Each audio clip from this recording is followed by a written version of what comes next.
Hi everyone, apex science zone के YouTube platform पे आपका स्वागत। मैं अंकित आज बात करने वाला हूं सेल के अगले टॉपिक के बारे में, जिसका नाम है the cell number, size and shape.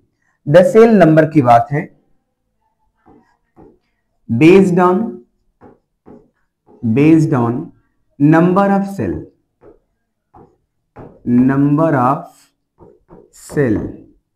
in an organism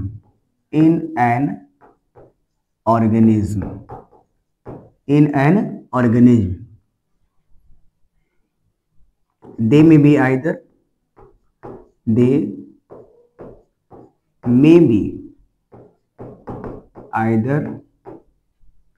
unicellular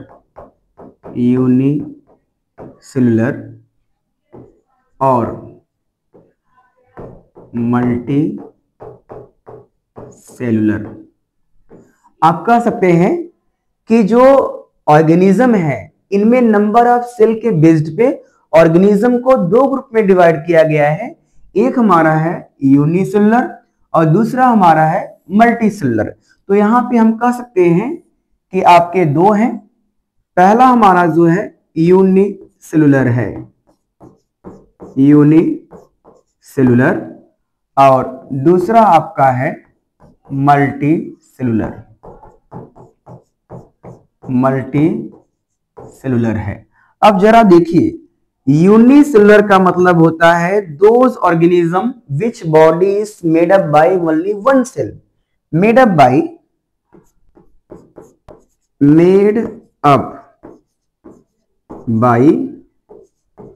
one cell and perform all vital activities।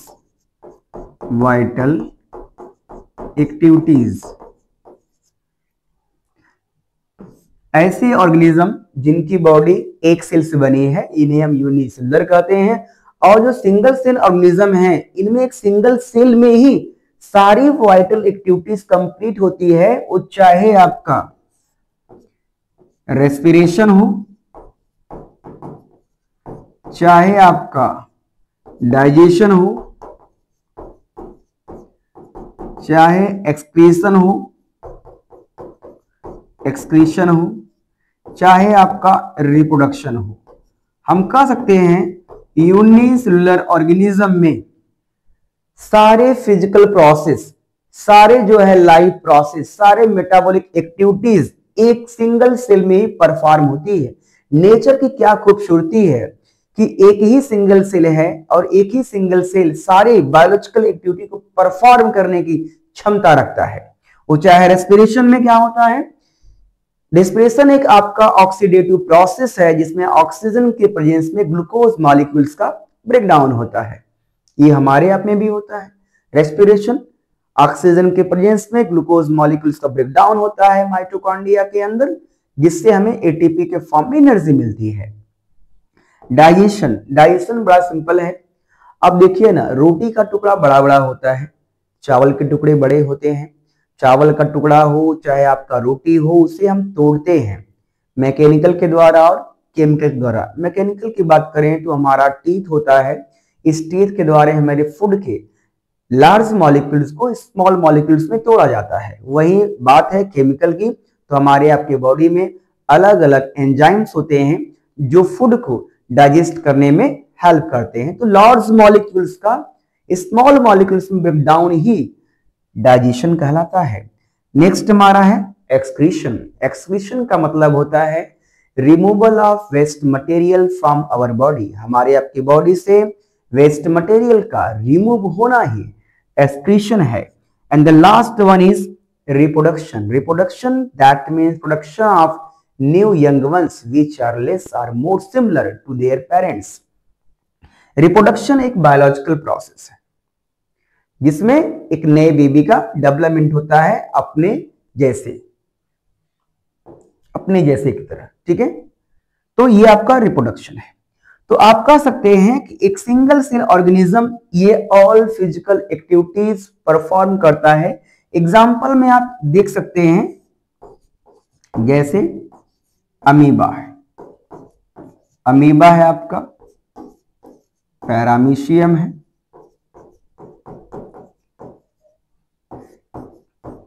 Chlamydomonas है।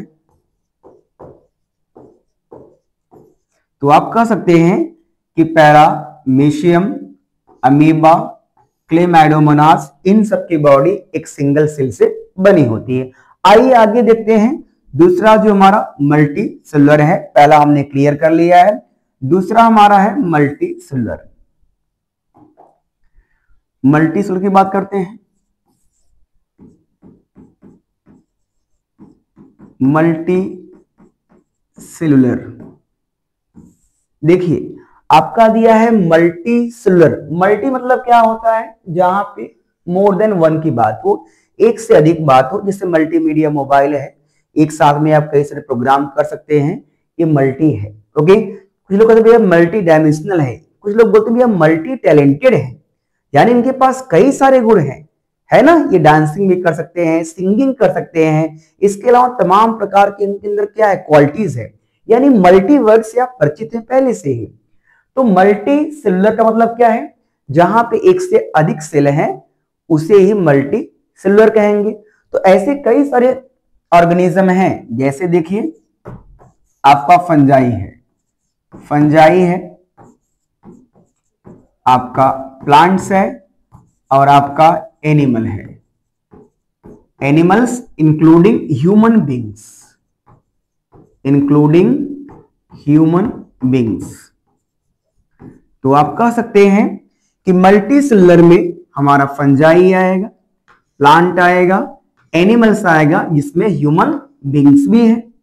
फंजाई आप जानते हैं, फंजाई जो होता है ये कलरलेस है, ये थैलोफाइट्स होते हैं, इसमें रूट स्टेम लीफ नहीं होता है।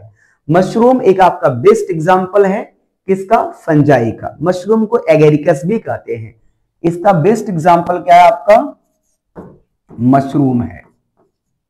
मशरूम प्रोटीनस होता है, इसका जो बायोलॉजिकल नेम है इसे बोलते हैं एगेरिकस, एगेरिकस कहते हैं, ठीक है। देखिए फंजाई बेनिफिशियल भी है और हार्मफुल भी है। बेनिफिशियल ऐसे है, एक फंजाई का नाम है पेनिसिलियम। पेनिसिलियम फंजाई के द्वारा ही सबसे पहले बनाया गया एंटीबायोटिक, एंटीबायोटिक मेडिसिन, जिसका नाम है पेनिसिलिन, पेनिसिलिन। वर्ल्ड वॉर के समय जो है ये एंटीबायोटिक दवा बनाई गई थी पेनिसिलिन से, और इसकी डिस्कवरी किया था अलेक्जेंडर फ्लेमिंग ने। ओके, ये आपका मशरूम है। प्लांट्स में आप जानते हैं, प्लांट्स के अपने अलग अलग टाइप्स होते हैं। जैसे प्लांट में आपका आता है हर्ब, प्लांट में आपका आता है श्रब, प्लांट में आपका आता है ट्री। तो आपके हर्ब हैं, श्रब हैं और ट्री हैं। एनिमल्स, एनिमल्स में कई सारे एनिमल्स हो, चाहे आपके एक्वेटिक हो, चाहे आपके टेरेस्ट्रियल हो, चाहे एर्बोरियल हो, चाहे आपके वाटर में रहने वाले हो, चाहे आपके लैंड में रहने वाले हो, और चाहे आपके जो है एयर में रहने वाले हो।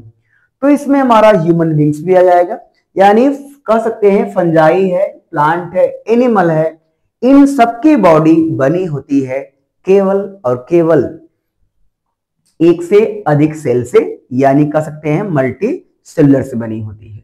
तो डेफिनेटली ये हमारा क्लियर हो जाता है यूनिसेलुलर एंड मल्टी सेलुलर। आगे हम लोग डिस्कस करते हैं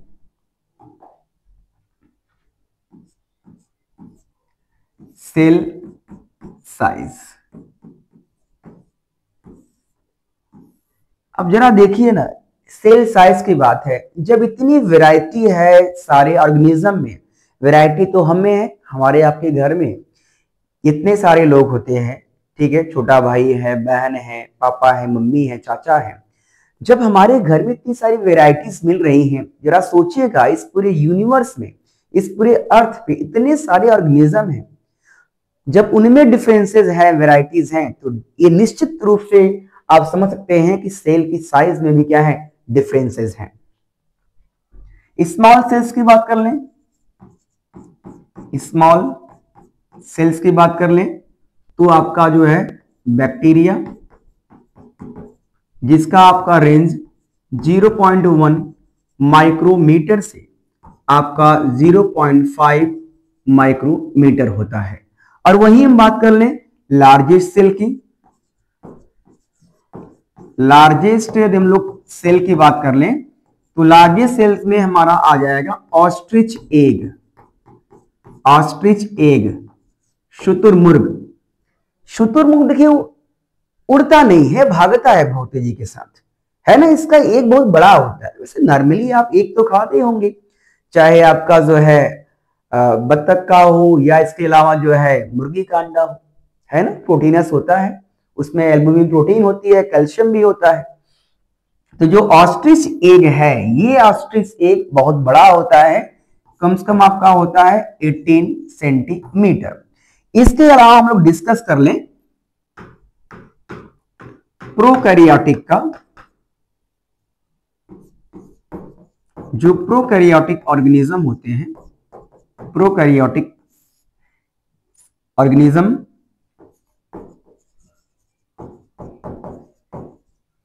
जो इनका रेंज होता है, इनका जो रेंज होता है ये आपका 1 to 10 माइक्रोमीटर होता है प्रोकैरियोटिक का। ये इसका एक क्या है, एक एवरेज रेंज है। अब हम बात कर लें यूकैरियोटिक का। भाई यूकैरियोटिक है तो आपके डेवलप्ड हैं प्रोकैरियोटिक से। तो यूकैरियोटिक जो ऑर्गेनिज्म है, इनमें जो सेल की साइज है वह आपका 5 to 100 माइक्रोमीटर होता है। तो डेफिनेटली कितना होता है, 5 to 100 माइक्रोमीटर। आप देख सकते हैं कि प्रोकैरियोटिक जिसमें बैक्टीरिया आते हैं, अलग अलग प्रोटोजोअन्स आ जाएंगे। वहीं जो यूकैरियोटिक है, जहां पे वेल डेवलप्ड ऑर्गेनिज्म की बात की जा रही है, तो डेफिनेटली यहां पे इनकी साइज क्या होगी, बड़ी होगी, जिनका रेंज आपका है 5 to 100 माइक्रोमीटर। लास्ट में हमारा और जो टॉपिक है ये आपका है सेल शेप। सेल शेप, यदि साइज अलग अलग है तो आपका शेप भी क्या होगा, अलग अलग होगा। ओके, अब देखते हैं सेल शेप में। जैसे कुछ ऑर्गेनिज्म या कुछ बॉडी के ऑर्गन का स्ट्रक्चर्स या सेल का शेप पॉलीगोनल होता है। ये हमारा आपका लीवर सेल्स है, लीवर सेल। लीवर सेल का शेप कैसा होता है, पॉलीगोनल होता है। वहीं दूसरी तरफ बात कर लें, कुछ का शेप होता है इलांगेटेड फॉर्म में होता है, जैसे हमारा नर्व सेल। नर्व सेल होता है, ये हमारा कैसा है, इलांगेटेड है। और कुछ का सेल्स होता है शेप स्फेरिकल, स्फेरिकल होते हैं। स्फेरिकल में आपका आ जाता है egg cell, egg cell of many animals. अब एनिमल्स में आप ये मत चले जाइएगा कि एनिमल्स में मेल, मेल में नहीं फीमेल में, क्योंकि एग जो होता है वो कभी मेल में नहीं बनता है, फीमेल में बनता है। ओके,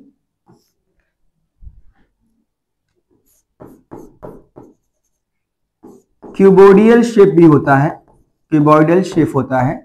क्यूबॉइडल शेप में आपका आता है जर्म सेल, जर्म सेल। तो ये आपके अलग अलग स्ट्रक्चर्स हैं। तो आप देख सकते हैं कि एनिमल्स में यदि साइज में अलग अलग डिफरेंसेस हैं तो डेफिनेटली जो सेल का शेप है ये भी आपका अलग अलग होता है। तो जब भी हम बात करते हैं सेल की, तो सेल में आपके नंबर्स भी के बेस्ड पे ऑर्गेनिज्म को दो अलग अलग ग्रुप में डिवाइड किया गया, यूनिसेलुलर एंड मल्टीसेलुलर। सेल के हम लोगों ने साइज को देखा, उसमें डिफरेंसेस थे, एज वेल एज सेल के शेप में डिफरेंसेस हैं। तो इस तरीके से आज का टॉपिक हमारा ये क्लियर होता है। अगले टॉपिक में हम लोग डिस्कस करेंगे सेल के स्ट्रक्चर के बारे में। Thanks for watching.